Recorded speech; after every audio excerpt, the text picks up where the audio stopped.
I'm Mitch Olin, Lead Independent Director for OMS360.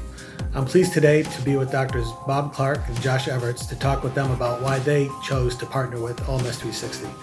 I'll first let them introduce themselves and give you a little bit about their backgrounds. Hi, I'm Bob Clark. I'm the president of a 4-doctor practice in Lexington, Kentucky.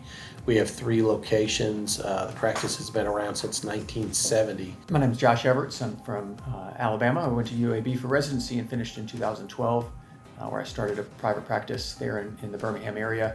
We've grown to 4 locations across Alabama into Georgia. Dr. Clark, why don't you tell us why you decided to partner with OMS360?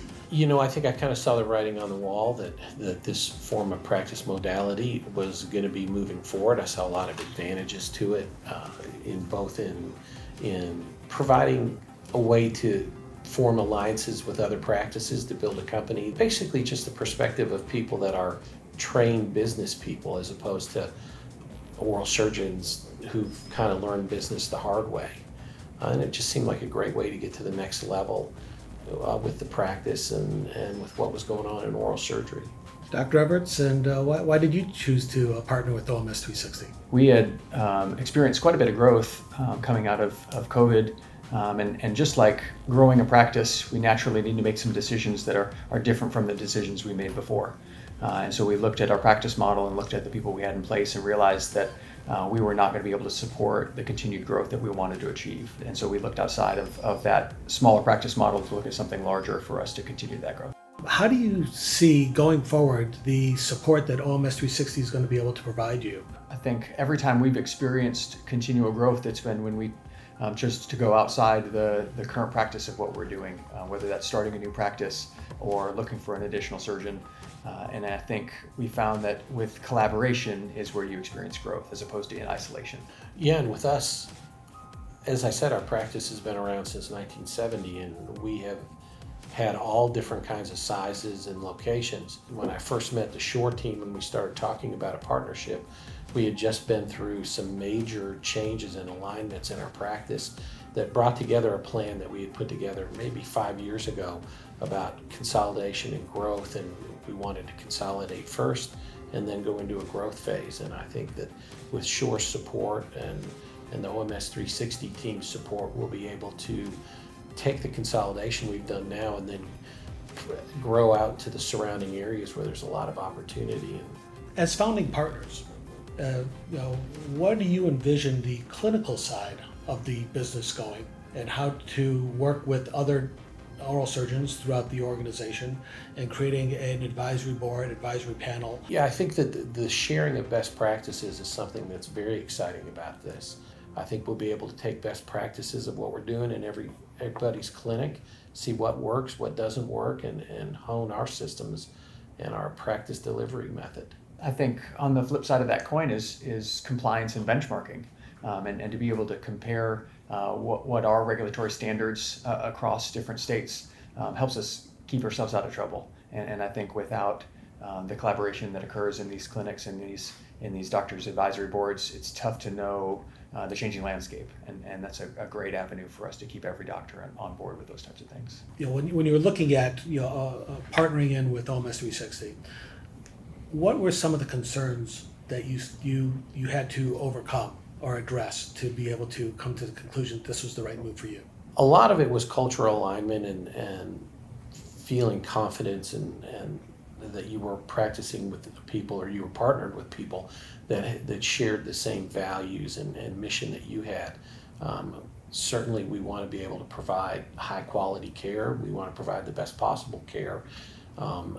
We want to do this in a manner that's profitable, and we want to be able to grow the business into something that is going to be a lasting legacy. A lot of that, though, is secondary to being with people that you enjoy, that you appreciate the culture of their group. I was able to meet a lot of the people here at Shore Capital and got to know a whole bunch of them, and found they were great people and people that I wanted to do business with. It really kind of comes down to 3 major issues for me, which were clinical autonomy, and someone who truly felt like a partnership, and then ultimately also, since I have a long runway being a young surgeon, the financial difference that the models provide. I think every experience we've had with not just Shore Capital, but now the team with OMS360 has led us to continue to be reassured that clinical autonomy is ours. The partnership model is really the part that Bob and I get to be forefront with in terms of our seat at the board, and to have actual doctors in the boardroom helping make the decisions is critical, and I think that was a key part. And then third, financially, this is not merely a payout. This needs to be something that continues to pay over time. And I think Shore's history and track record with the way that they treat their companies and the way those companies then financially are incentivized on the back end kind of speaks for itself. I'd like to dig a little deeper and tell me what you saw about the financial formula with OMS360 and the financial upside that made this the right decision for you. For anybody who's been paying attention, private equity has become a big player in this, and we've had proof of concept already. And one of the companies that has had a turn, given Shore's reputation and their past history, it seemed like that this would be a really good, from a financial point of view, a very good partner as we move forward, and was far superior to anything else, both in return and in the number and history of investments they've made in the past. The other part of the concept that took a little while for us to understand as partners and as an organization was the idea that equity really is diversifying your income streams. And this is not a hope it happens kind of thing. This is a proven model. This equity will come to fruition. And so to know that you are no longer, in most practices, eat what you kill as your only ability to earn an income for your family. And now you can spread that across my practice and Dr. Clark's practice and all the practices at OMS360. It starts to give you the benefit of what that collaboration in numbers starts to look like in terms of finances. One of the things that impressed me about Shore was the transparency. We were given a slide deck that had all the companies that they'd been involved with, what the turns were of all these other companies. No one else had ever done that, perhaps because nobody else really could do that. But it was a real eye opener after some of the other discussions we had.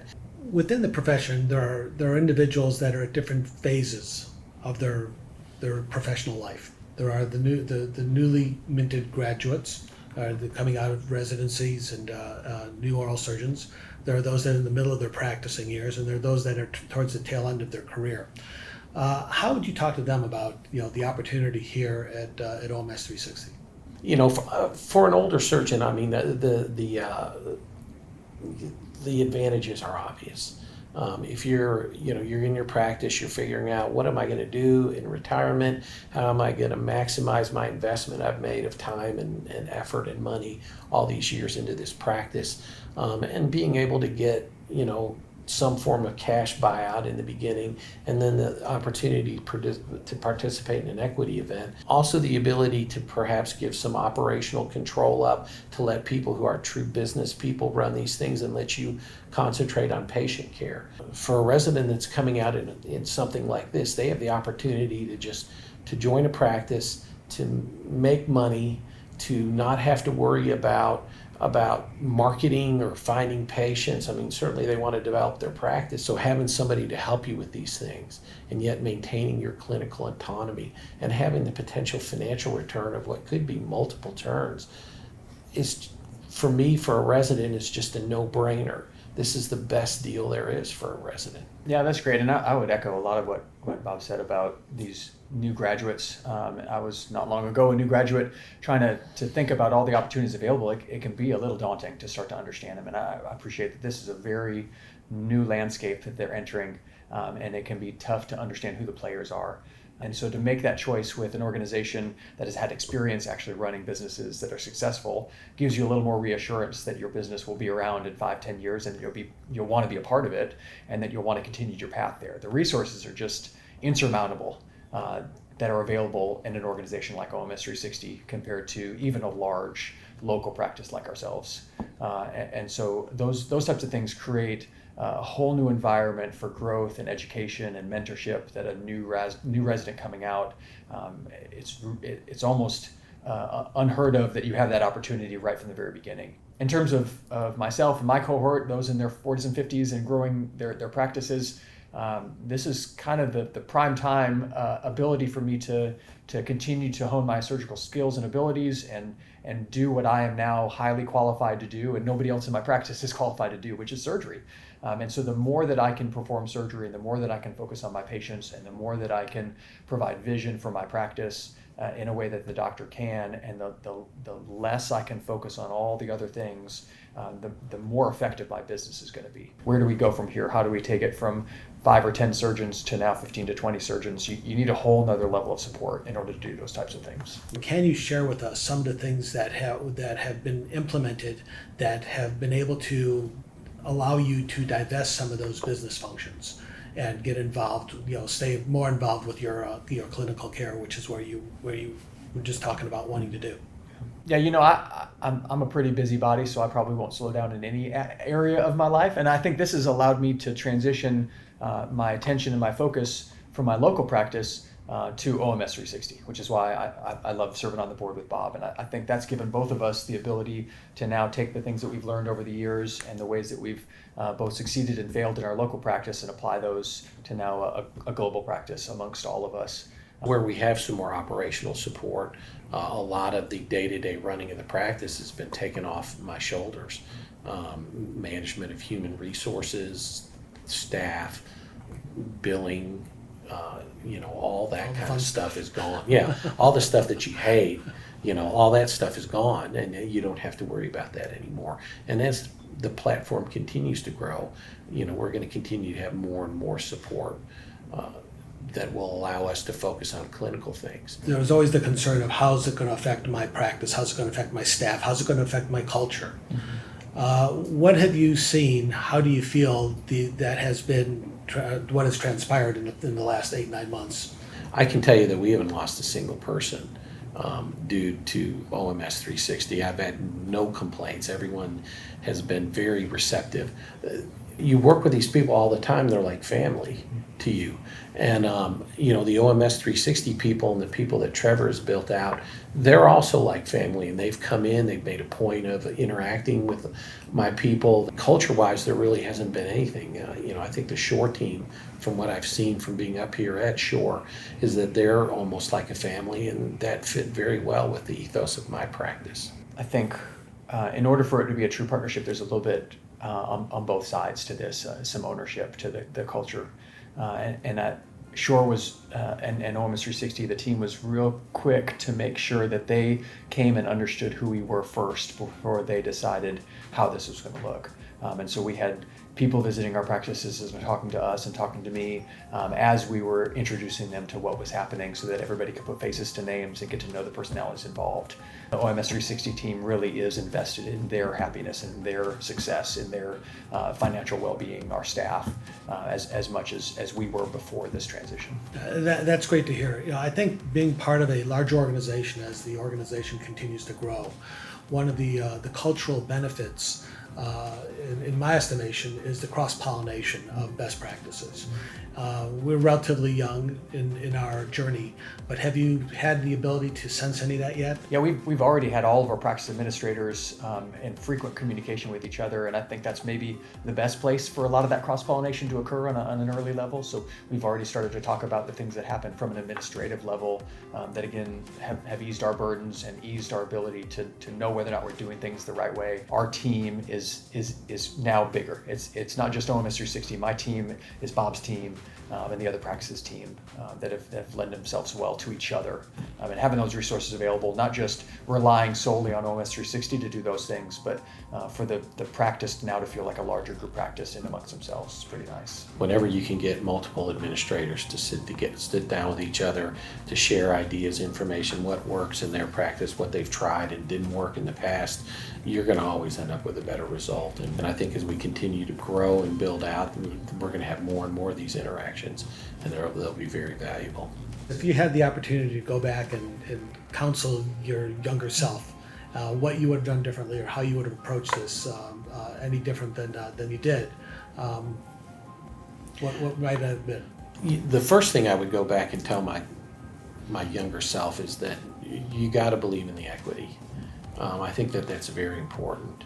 That it's not just simply a numbers game right up front, that you have to believe in the equity. You have to believe that you're going to build something, you're going to move forward, and that you're going to collaborate with your peers to build a lasting company that's going to benefit everybody. Everybody's interests and goals are aligned, that it's you can believe in what you're going to do. I think telling myself that I'm more than my EBITDA and that the organization I'm joining is more than their multiple, I think we can very quickly start to focus on just one thing, and that's those numbers, and it starts to get real cloudy. And I think that would have very quickly silenced a lot of the noise surrounding this decision if I would have understood that it is so much more complex than the actual numbers that are on the sheet of paper when the deal's involved. I want to thank you again, both of you, for joining me today and sharing your insight and knowledge about the space, about the industry, about the company, and look forward to talking again soon. Thank you. Thank you. It's good to be here.